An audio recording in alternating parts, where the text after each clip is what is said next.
খবর শুনছেন ডেলি সংবাদ ইউটিউব চ্যানেল থেকে। খবরের শুরুতেই দেখে নেব পশ্চিমবঙ্গ সহ দেশ এবং বিদেশের বাছাই করা সব তাজা সংবাদগুলি। খবরের শুরুতেই জানব আজকের সংবাদ শিরোনাম।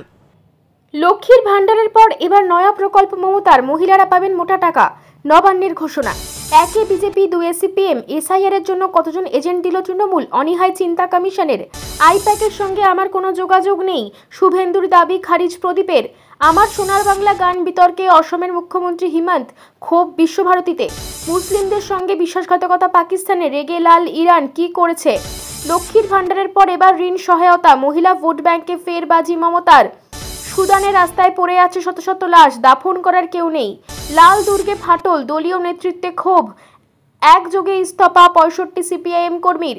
কৃষ্ণনগরে জগদ্ধাত্রী নিরঞ্জনে লাঠিপেটার অভিযোগ পুলিশের বিরুদ্ধে, ভিডিও পোস্ট করে দেখালেন শুভেন্দু। কোচিং সেন্টারের ভিতরেই গণধর্ষণের শিকার নাবালিকা, বীরভূমে গ্রেফতার 2 নাবালক পড়ুয়া। নন্দীগ্রাম থেকে ভবানীপুর, মমতা অভিষেককে জোড়া চ্যালেঞ্জ ছুড়লেন শুভেন্দু অধিকারী। 3 নভেম্বর 1 লক্ষ কোটি টাকার তহবিল চালু করবেন মোদি, খুলবে ইএসটিআইসি 2025। জনসভায় গিয়ে মোদিকে ডরপোক বললেন রাহুল, জনসংযমে জলে নেবে মাছ ধরলেন, সাঁতার কাটলেন। তৃণমূল বুথ সভাপতিকে এসআইআর দায়িত্ব দেওয়ায় বিজেপির আপত্তি, কাটোয়ায় অপসারিত বিএলও। ট্রাম্পের কড়া হুমকি, নাইজেরিয়ায় খ্রিস্টান হত্যা বন্ধ না হলে সেনা হামলার প্রস্তুতি। ভয়ঙ্কর গণহত্যার শিকার সুদানের আল ফাসারে নিখোঁজ হাজার হাজার মানুষ। এসআইআর চালু হতেই চুপি চুপি বাংলাদেশ পালাচ্ছিলেন 38 জন বাংলাদেশি, সঙ্গে সঙ্গে বিএসএফ যা করলো। অস্ত্রত্যাগ না করলে ভয়ঙ্কর পরিণতি হবে, গাজার পর লেবাননকে হুমকি ইসরায়েলের। 12 রাজ্যে এসআইআর, বাংলাতেই কেন এত ছটফটানি, গর্তে কার্বালিক অ্যাসিড, মন্তব্য শুভেন্দুর। এসআইআর গেরো, পাসপোর্ট সত্ত্বেও বহরমপুরের মহিলাকে বাংলাদেশ যেতে বাধা পেট্রাপোল সীমান্তে। ফের এসআইআর আতঙ্ক, বর্ধমানের বিমাল সাঁতরার রহস্য মৃত্যু, ছেলের চাঞ্চল্যকর দাবি। গর্তে কার্বলিক অ্যাসিড ঢেলে দিয়েছে কমিশন, এসআইআর আবহে তীব্র কটাক্ষ শুভেন্দুর। অভিষেককে নন্দীগ্রামে দাঁড় করালেও কেউ ভোট দেবে না, চ্যালেঞ্জ শুভেন্দুর। এসআইআর আতঙ্ক নিয়ে বাংলার পরিযায়ী শ্রমিকের মৃত্যুর অভিযোগ। পানিহাটি, ইলামবাজার, টিটাগড়ের পর এবার পূর্ব বর্ধমানের জামালপুর। কি মর্মান্তিক, ট্রেনের ধাক্কায় মুর্শিদাবাদে একসঙ্গে 3 নাবালকের মৃত্যু। গত দুদিনের পরিস্থিতিকে দায়ী করলেন গ্রামবাসীরা। ব্যবস্থা নিচ্ছে না পুলিশ। সুকান্তর পোস্টের পরই রাতারাতি হাওয়ায় 2 বাংলাদেশি। বিজেপির মুখে জুতো কাঁদা ছুঁড়ে মারব, ফের বিতর্ক আব্দুল রহিম বক্সি। গাছে বেঁধে উল্টো করে ঝুলিয়ে মারব, দাবি তৃণমূল নেতার। এসআইআর আতঙ্কে মৃত্যু পরিযায়ী শ্রমিকের, দাবি তৃণমূলের। কারো জ্বর তো কারো বমি, মাদ্রাসায় 60 জন পড়ুয়া হঠাৎ অসুস্থ। এতক্ষণ শুনছিলেন সংবাদ শিরোনাম, এবার আসছি বিস্তারিত খবরে। ভিডিওটি ভালো লাগলে লাইক করুন এবং চ্যানেলটিকে অবশ্যই সাবস্ক্রাইব করুন, কারণ প্রতিদিনের সেরা খবর আপনাদের হাতের মুঠোয় পৌঁছে দিতে আমরা আছি সদা প্রস্তুত। লক্ষ্মীর ভাণ্ডারের পর এবার নয়া প্রকল্প মমতার, মহিলারা পাবেন মোটা টাকা, নবান্নের ঘোষণা। ক্ষমতায় আসার পর থেকে একাধিক জনপ্রিয় প্রকল্প চালু করেছেন মুখ্যমন্ত্রী মমতা বন্দ্যোপাধ্যায়। তার মধ্যে লক্ষ্মীর ভাণ্ডার থেকে শুরু করে কন্যাশ্রী, রূপশ্রীর মতো প্রকল্প রয়েছে। এরই মধ্যে ফের একটা গুরুত্বপূর্ণ প্রকল্প ঘোষণা নবান্নের। রাজ্যবাসীর সুবিধার কথা ভেবে একাধিক প্রকল্প চালু করেছে পশ্চিমবঙ্গ সরকার। এর মধ্যে বেশ কিছু প্রকল্পে আবার ভাতা প্রদান করে রাজ্য।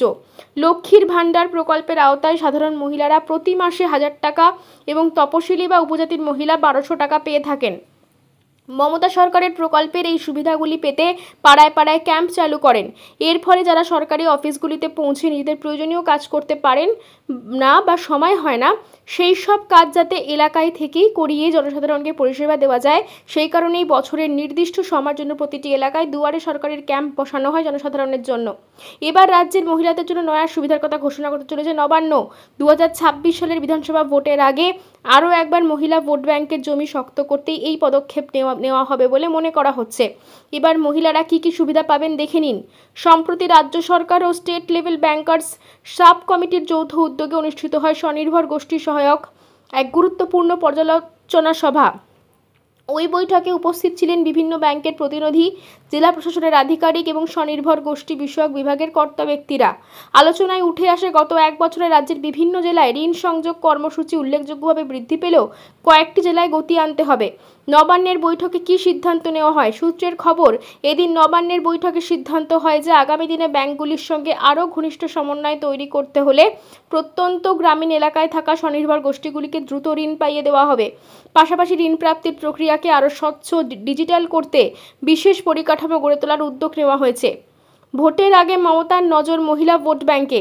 রাজনৈতিক মহলের একাংশের মতে বিধানসভা ভোটের কয়েক মাস আগে মুখ্যমন্ত্রী মমতা বন্দ্যোপাধ্যায় এই পদক্ষেপ তার গ্রামীণ মহিলা ভোট ব্যাংকের প্রতি বিশেষ মনোযোগের ইঙ্গিত দিচ্ছে। তাদের দাবি, গত 14 বছরে মুখ্যমন্ত্রী প্রশাসনিক কর্মসূচির মাধ্যমে গ্রামের মহিলাদের আত্মনির্ভর করে তুলেছেন, আর এই নতুন ঋণ উদ্যোগ সেই ধারাকে আরও শক্তিশালী করছে। পরিসংখ্যান বলছে, লক্ষ্মীর ভাণ্ডার প্রকল্পের ফলে রাজ্যের বিশাল অংশের মহিলারা তৃণমূলের পক্ষে ভোট দান করেছেন। অনেক গ্রামীণ মহিলা স্বনির্ভর গোষ্ঠীর সঙ্গে যুক্ত থাকায় এই ঋণ সুবিধা তাদের আর্থিকভাবে আরও সচ্ছল করবে, যা নির্বাচনের আগে তৃণমূলের জন্য বড় সহায়ক হতে পারে। তবে নবান্ন প্রশাসনের বক্তব্য আলাদা। তাদের দাবি, এই প্রকল্প কোনো রাজনৈতিক পদক্ষেপ নয়, বরং দীর্ঘদিন ধরে চলা একটি নিয়মিত উন্নয়নমূলক কর্মসূচির অংশ। সরকার সারা বছর ব্যাংকের সহযোগিতায় ঋণ প্রদান করে গ্রামীণ অর্থনীতিকে সচল রাখে। এবার সেই প্রক্রিয়াকে আরও দ্রুত ও কার্যকর করার প্রয়াস নেওয়া হয়েছে, যাতে রাজ্যের প্রত্যন্ত অঞ্চলেও উন্নয়নের ছোঁয়া পৌঁছায়। কারোর জ্বর তো কারো বমি। মাদ্রাসায় 60 জন পড়ুয়া হঠাৎ অসুস্থ। একজন দুজন নয়, একসঙ্গে 60 জন পড়ুয়া আক্রান্ত ডায়রিয়ায়। আক্রান্তদের ভর্তি করা হয়েছে স্বাস্থ্যকেন্দ্রে। ঘটনাটি ঘটেছে পূর্ব বর্ধমানের রাউস গ্রামের পিচকুড়ি নবরিয়া মাদ্রাসায়। জানা যাচ্ছে, শনিবার প্রায় 60 জন আবাসিক পড়ুয়া একসঙ্গে অসুস্থ হয়ে পড়ে। স্থানীয় সূত্রে জানা গেছে, খাবারে বিষক্রিয়ার জেরেই ঘটনা ঘটেছে। স্থানীয় সূত্রে খবর, প্রায় 200 জন আবাসিক পড়ুয়াকে নিয়ে পরিচালিত হয় মাদ্রাসাটি। শনিবার সকাল থেকে একের পর এক পড়ুয়া অসুস্থ বোধ করতে শুরু করে। জ্বর, পেটে ব্যথা, বমি ও পাতলা পায়খানার উপসর্গ দেখা যায়। এরপর বিকেল হতে অসুস্থতার সংখ্যা ক্রমেই বাড়তে থাকে, হু হু করে বাড়তে থাকে। এরপর স্থানীয় বাসিন্দা, পুলিশ ও শিক্ষকরা মিলে তড়িঘড়ি অসুস্থ পড়ুয়াদের উদ্ধার করেন। শনিবার সন্ধ্যা নাগাদ তাদের গুসকরা প্রাথমিক স্বাস্থ্যকেন্দ্রে নিয়ে যাওয়া হয়। সেখানে চিকিৎসা শুরু হয়েছে। স্বাস্থ্য দপ্তর সূত্রে জানা গেছে, অধিকাংশই স্থিতিশীল অবস্থায় রয়েছেন, তবে কয়েকজনকে পর্যবেক্ষণে রাখা হয়েছে। রাতে 7 জন আক্রান্তকে স্থানান্তরিত করা হয় বর্ধমান মেডিকেল কলেজ হাসপাতালে। মাদ্রাসার সভাপতি শেখ আশরাফ আলী বলেন, শুক্রবার রাত থেকে 2-1 জন পড়ুয়া অসুস্থ বোধ করতে শুরু করে। আমরা সঙ্গে সঙ্গে তাদের চিকিৎসা ব্যবস্থা করি। সম্ভবত খাবারের কোনো সমস্যা থেকে এটা হয়েছে। প্রশাসনের সঙ্গে যোগাযোগ করা হয়েছে।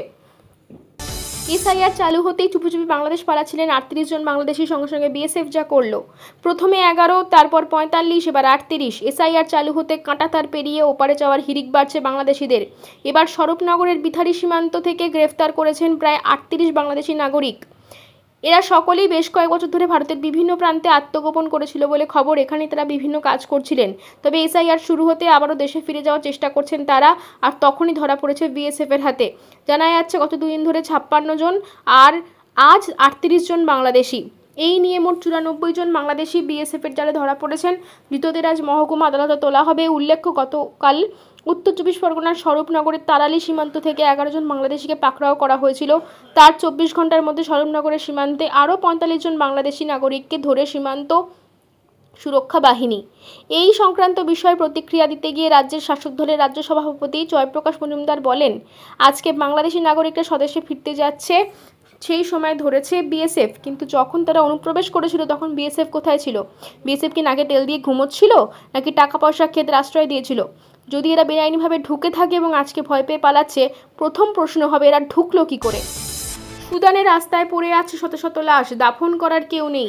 সুদানের উত্তর দারফুর রাজ্যের রাজধানী এলফাসের শহরে ভয়াবহ সহিংসতার পর রাস্তায় পড়ে আছে শত শত লাশ, কবর দেওয়ার কেউ নেই।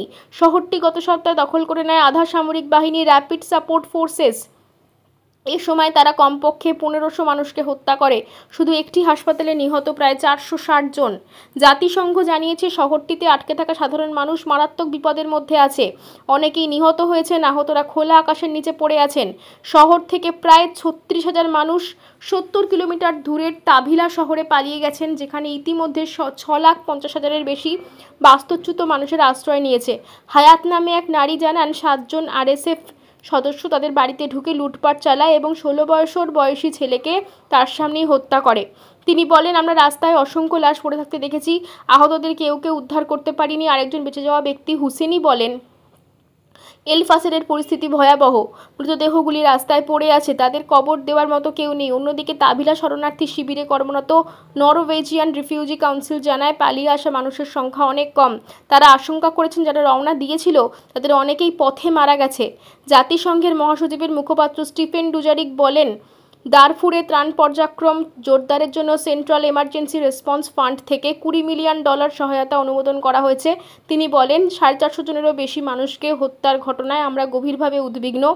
তাদের মধ্যে রোগী, স্বাস্থ্যকর্মী, বেসামরিক নাগরিক ছিলেন। সুদান বিশেষজ্ঞ সাইনা লুইস বলেন, দারফুরে হত্যাযজ্ঞ অত্যন্ত মর্মান্তিক। আমরা 1 বছরের বেশি সময় ধরে আন্তর্জাতিক সম্প্রদায়কে গণহত্যার ঝুঁকি সম্পর্কে সতর্ক করেছিলাম, কিন্তু তেমন সাড়া দেওয়া হয়নি। লুইস আরও জানান, মহাকাশ থেকে পাওয়া স্যাটেলাইট চিত্র, রক্তাক্ত দৃশ্য দেখা যাচ্ছে। বিশাল এলাকায় লালচে লালচে রক্তে ঢেকে গেছে। মাটি এবং মৃতদেহের মতো ছায়া ফুটে উঠেছে। সহিংসতায় জর্জরিত এলফাসের শহরে এখনও খাদ্য, পানি ও ওষুধের চরম সংকট। মানবিক সংগঠনগুলো বলছে এটি সাম্প্রদায়িক সময়ের অন্যতম ভয়াবহ মানবিক বিপর্যয়। অভিষেককে নন্দীগ্রামে দাঁড় করালেও কেউ ভোট দেবে না, চ্যালেঞ্জ শুভেন্দুর। অভিষেক বন্দ্যোপাধ্যায়কে নন্দীগ্রামের চ্যালেঞ্জ, মমতা বন্দ্যোপাধ্যায়কে ভবানীপুরে হারানোর চ্যালেঞ্জ শুভেন্দুর। ভোটের আগে রাজনীতির ভরকেন্দ্র ভবানীপুর। সম্প্রতি সেখানে দাঁড়িয়েই এই কেন্দ্রের ফলাফল নিয়ে ভবিষ্যৎবাণী করলেন শুভেন্দু।